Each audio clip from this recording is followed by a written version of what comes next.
listening to GCN, the world leader in independent talk radio. All right, shifting gears. We're not going to keep him long. I had him on last hour, and I rescheduled him. I apologize. We have him on with us, Paul Ford, and Duncanville, Texas city council member who was arrested by the mayor for speaking out against red light cameras. You can YouTube or search engine city councilman beat up by police for speaking. I got stuff out of Indiana where they're punching him in the face. And this is usually when they expose some secret meeting or corruption. Now, red light cameras by state court this year were ruled illegal.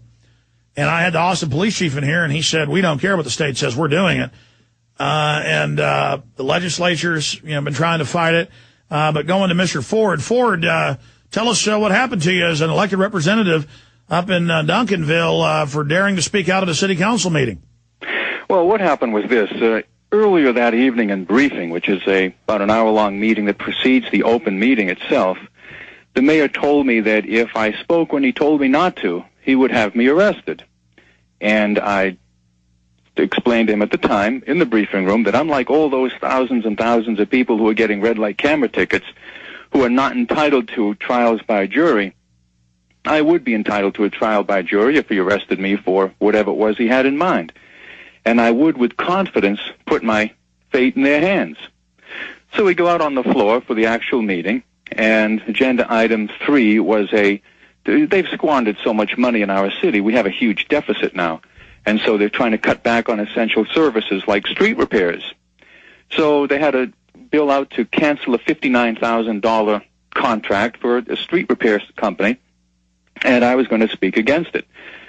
So it was my turn to speak, and I said, thank you, Mr. Mayor. Before I address agenda item 3, I want to let everyone know what the mayor told me in briefing a few minutes ago. And I related what I told you just now, and it took all of 30 seconds. So about halfway into it, the mayor starts banging his gavel and shouting at me that I'm out of order. And then it was all rehearsed.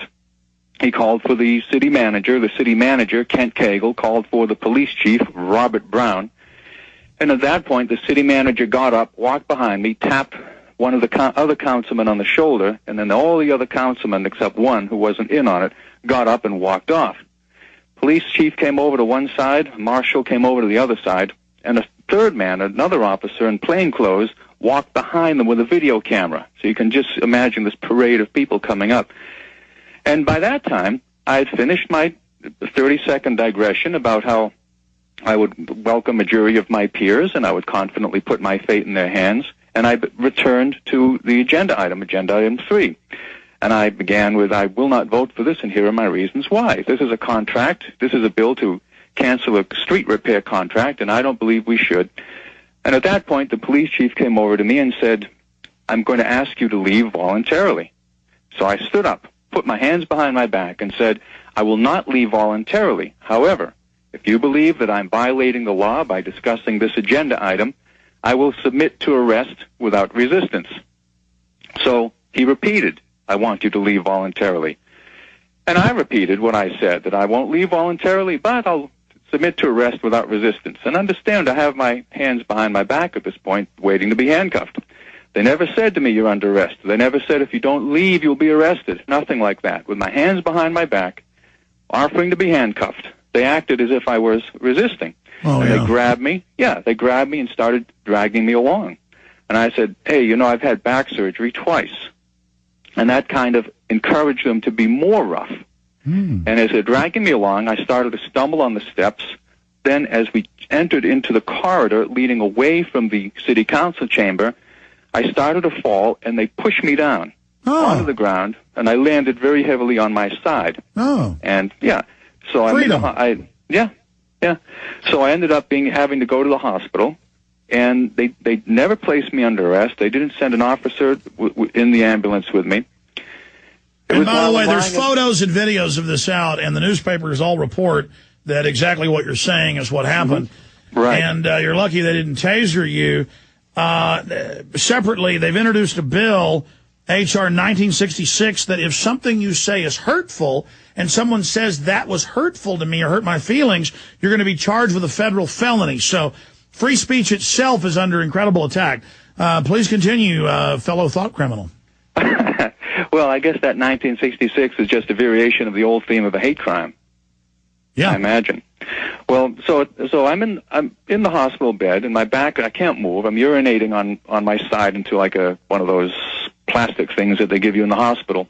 And I look on the TV, and there's the mayor saying that they've issued a warrant for my arrest.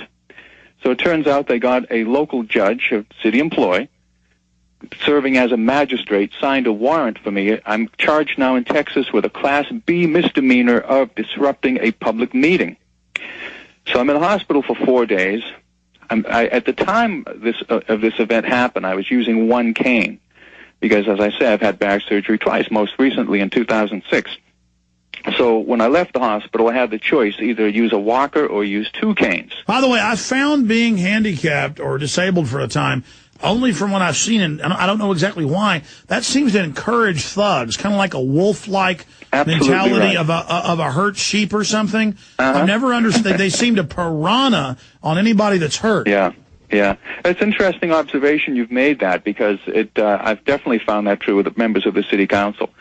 And as my back condition has gotten worse, they have gotten more aggressive, and they finally just went all out on April 7th. Yeah, their predatory spirit comes out. Now, getting back to the red light cameras, they had to remove them in San Diego, as it sounds like you know, because under the Constitution, you get to face your accuser. This is a robot, a computer. Yeah, they had Lockheed Martin, the defense contractor, making money off of it. I know state courts in Texas have said they can't do this without having a license for private detective work. Yeah, the Ward case. But they just don't care. I had the Austin police chief, and he said, I don't care. We have SWAT teams. Stand by for rule. They'll do it until they can't get away with it, until the politicians who enable these things are voted out of office. Now, I know that there are many people in the Texas state who are against it. I've been in close contact with many members of the Urban Affairs Committee, for example, and there's a lot of sentiment to do away with them. Yeah, polls are over 90% in the state against it and everywhere else. But again, magically, it just continues. We don't want on every issue, we don't want it. And the government just says, look, Northcom's standing by. The military standing by. This is the new America. But Alex, the real problem that I'm encountering here in Duncanville, Texas, is tremendous voter apathy. People will say that they're upset about something, but as to taking any action, even just voting, most people just aren't willing to do that. I mean, we'll be lucky this election if we have 10 or 11% of eligible voters actually voting. Yeah, the national average is 8.2% turnout, but they'll turn out with some stupid presidential diversion when the real power is locally. So you're hurt in the hospital on your side, urinating into a bucket. Well, what happened? Not quite, but similar to that, yeah. Well, you said into something. The point is, so you're there. This is going on. You're now, they're grandstanding on TV. You're this arch criminal on the loose. What happens next? Yeah, well, they actually played that up quite a bit. The mayor was they contradicted themselves, but they were trying to get across the idea that I'm this dangerous felon. And of course, this is my first, so far, my only arrest for anything. And the mayor said that the city manager, Ken Cagle, said that they have had to increase the police presence at the city hall whenever I'm there. And the mayor, and he was said, because with all that's happening, you just don't know. That was his excuse for this, overtime. And then the mayor said that from now on, they're going to assign a full-time officer to me whenever I'm in the building, and he actually said this to a reporter, he said, because Mr. Ford is a mystery man who has conspiracy theories. So they're painting me as this very violent guy. So I get out of the hospital.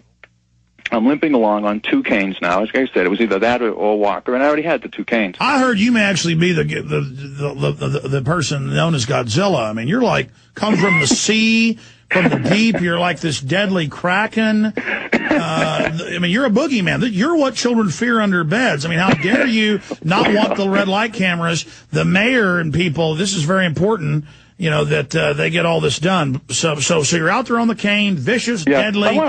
One thing I want to point out, that the red light cameras, that and a website that I recently set up, Paul Ford Reports, were kind of the proverbial straw that broke the camel's back. I have been, for the 2 years I've been on the council, constantly asking a lot of questions that the other members, most of the other members of the city council, do not want asked, and bringing up a lot of connections, campaign contributions, relationships, things like that. There's a lot of money being wasted on developments that don't go anywhere. There's a lot of sweetheart deals. It's just a constant sort of thing. There's like everything has to it some sort of secondary agenda, where there's some money being diverted. I mean, even such simple things as we're running up this huge budget deficit, and now they're instituting forced furloughs. They're giving workers days off without pay, and no mandatory in that. And the city council members are still traveling around the country, going to Reno and Orlando on these junkets, allegedly. Maybe they should just declare themselves royalty. Councilmen declare themselves royalty and start wearing crowns or something. Let me add a point here. I have the Department of Homeland Security. You probably heard about the report a month ago where they said veterans and gun owners are the #1 terror threat. Right. Well, this is the appendix to that. It says alternative media that make connections. So maybe you're a terrorist because you're making connections about political contributions to them and then what they're doing.